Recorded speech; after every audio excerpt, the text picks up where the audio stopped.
1944, German forces decided to move captured paintings and about 27 tons of gold ingots from Paris to a safe location. The gold is then transported to the small Bosnian town of Grahovo, where it is put into the bank vault. German forces arrest all townspeople, while a little boy escapes. 51 years later, during the conflict between Bosnia and Serbia in 1995, a team of Navy SEALs, United States Naval Special Forces, consisting of Matt, Kurt, Stanton, Jack, and Ben, were assigned to capture a Serbian general named Milic. Kurt and Stanton were sent to enter the military base under the guise of journalists, while their other colleagues Matt, Jack, and Ben would infiltrate secretly through the river, through the passages, and then place several bombs. Meanwhile, due to the tight security at the base, Matt and Stanton had to be searched until they were almost naked. Sometime later, Commander Petrovich arrived and allowed them to interview General Milic, and the results of the interview would later be shared with the world. After checking the sound and camera settings, Matt pretended to check Milic's mic again, and the kidnapping then began very quickly, swiftly, and in a timely manner. They then rushed to escape down the river, but there were already some Serbian troops guarding the boat, and inevitably they had to fight back. Since their escape plan failed, they went back inside and found the Serbian garage. Out of the many cars, they thoughtlessly chose a tank, and then they escaped by breaking the wall. Matt then asked for helicopter assistance from headquarters, because he couldn't escape with the original plan.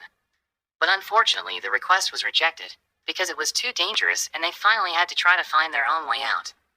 Despite a very epic escape from many enemy attacks, they ended up surrounded in the middle of the bridge.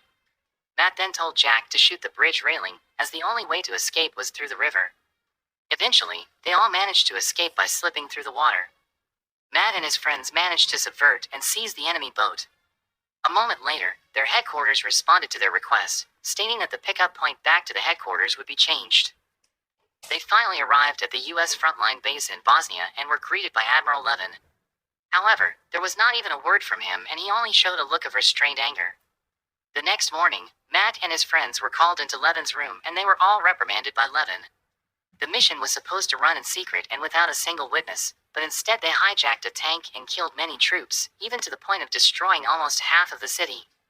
What they had done would certainly make the war situation even more heated, and Levin, like it or not, had to go to his superiors to find a solution. Although Matt had explained the situation they were in at that time, which required them to adapt to the enemy's attacks, Levin remained unconcerned and gave them 3 days' leave. Despite this, Levin still rewarded Matt and his teammates with a bottle of champagne for each of them, because after all, their main mission of capturing Milic had been successful. They all then celebrated the success of the mission with a drink at their regular bar, where they were served by a beautiful waitress, a Bosnian girl named Lara, whom they had met many times at the bar. Ben flirts with Lara, but unfortunately Lara rejects him immediately. After the celebration, they then returned to the base, but Stanton said he didn't want to go home yet, because he felt full and he wanted to take a walk first. Stanton then ran to Lara's house and they enjoyed the night together. As it turned out, the two of them had been in a relationship for quite some time, and out of his love for her, Stanton then asked her to come to live with him in America, but Lara declined it because she did not want to leave her country, even though the war was still raging. Lara also intends to help development in her community through her newly established foundation. Later that evening, Lara's younger brother, Malenko, arrives with his thug friends led by Boris. They force her to give them a mysterious valuable package, but Lara does not want to give it. Stanton, who heard the commotion, immediately fought them, but unfortunately one of the members pointed a gun at him. Reluctantly, Lara then showed the location of the package to save her lover, Stanton. But as they left the house, there was already Matt waiting in front of the house. It turns out that Matt has known about their relationship for a long time, and luckily he was in front of her house at that time. Shortly after that, Lara showed the package that Malenko and his gang were looking for, which was a 12.4 kilograms gold ingot worth $150,000. Stanton was surprised and wondered where she got the gold, and Lara promised to explain everything to him the next morning by taking him to dive into a lake. Underneath the lake were shipwrecks, statues, and ancient buildings, as if a city had sunk. Lara then told Stanton about Bimo, her late grandfather. A long time ago, Bimo hid in the city and stole a gold bar. Although he was caught and chased, fortunately Bimo managed to escape and bury the gold bar. But unfortunately, Bimo heard the voices of the townspeople, including the voice of his mother, who was being executed by Nazi troops.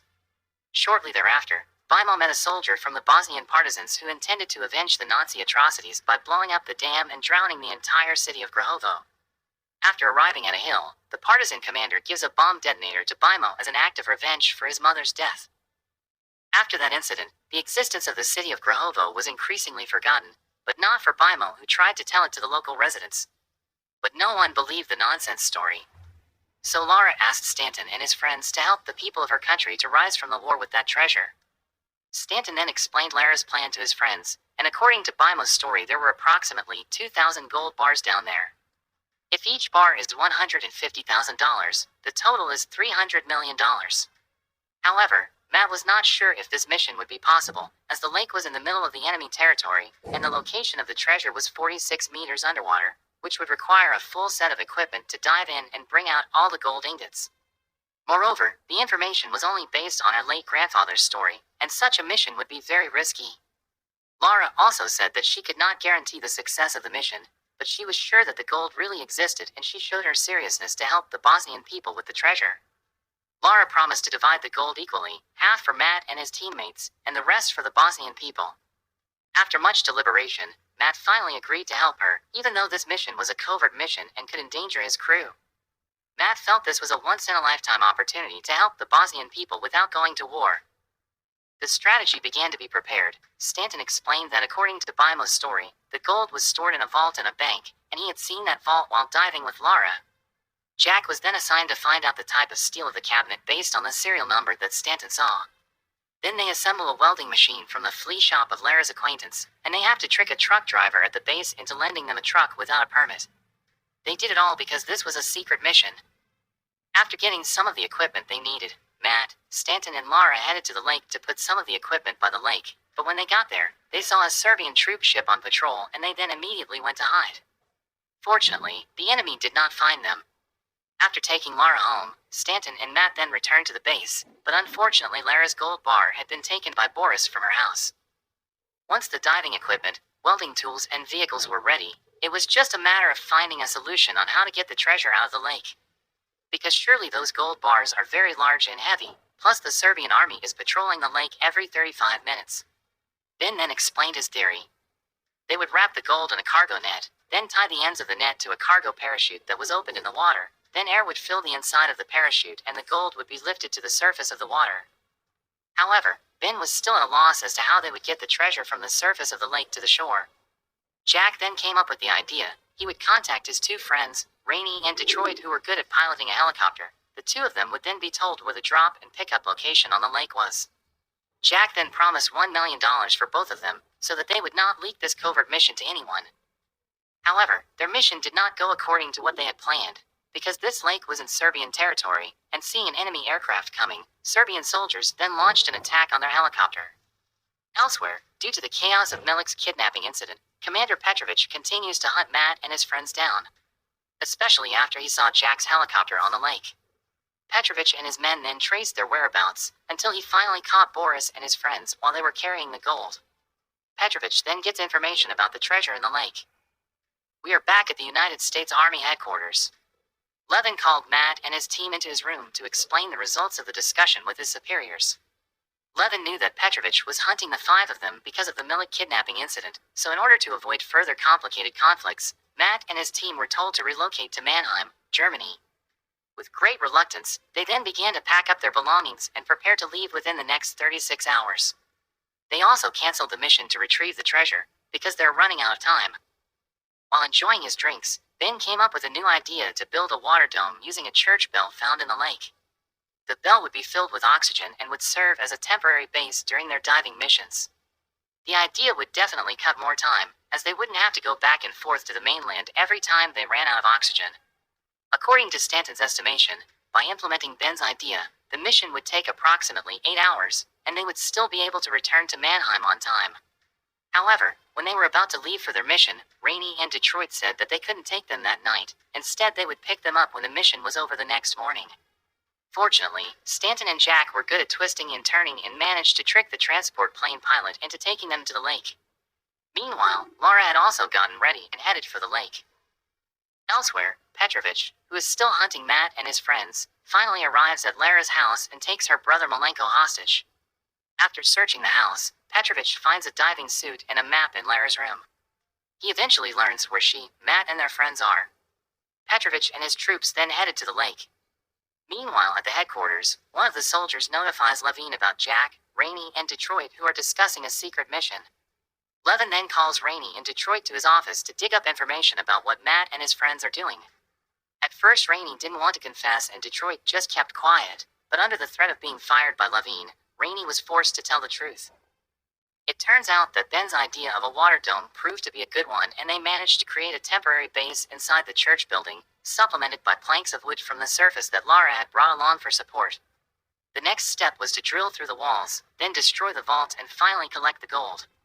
However, it turns out that their plan isn't so easy to execute. They all need to get it done as soon as possible because within 2 hours the air in the dome will run out and the walls could collapse at any time. Sadly, they only found 10 gold ingots that had been scattered in the cupboard. Jack then blames Lara and Stanton for falling for Lara's grandfather's fairy tale. Heavy-heartedly, Jack called Rainey in Detroit to ask them to prepare to pick them up. However, before they left the place, Matt saw the stones arranged in different positions, and there was one stone with the writing upside down. Matt then returned to the water dome to get a crowbar and opened the stone wall. Inside, there were many human skulls and a box with Nazi symbols. Matt then found the 2,000 gold bars. Meanwhile, the banknotes and some diving equipment from inside the lake were floating on the surface of the lake, which made Petrovich very suspicious. He then ordered his men to dive. While underwater, Lara was attacked by Petrovich's men, but fortunately, Matt and his friends arrived at the right time and managed to kill them. After all of Petrovich's soldiers were taken out, they went on to complete the mission. However, one of the parachutes used by Ben to get rid of the enemy suddenly popped to the surface. Seeing this, Petrovich was even more convinced that his enemies were deep in the lake, and he immediately threw several grenades into the water. Despite being bombarded by grenades, fortunately no one was hurt. A new problem then arose. In order for the parachute to continue carrying gold to the surface, they needed one more oxygen supply because the air inside was running low. Matt then forced himself to take the remaining oxygen tank in the church, and he had to go through the rubble from the explosion. But as it turned out, Petrovich continued to throw grenades and almost drowned him. After many hurdles and obstacles, the 2,000 gold bars were finally brought to the surface, and their next step was to wait for Rainey's helicopter to pick them up. But once on the surface, Petrovich, who was waiting for them, immediately fired an attack at them. Matt tried to fight back by firing his gun, but none of his shots hit his target. Before they knew it, Rainey's helicopter came to their rescue.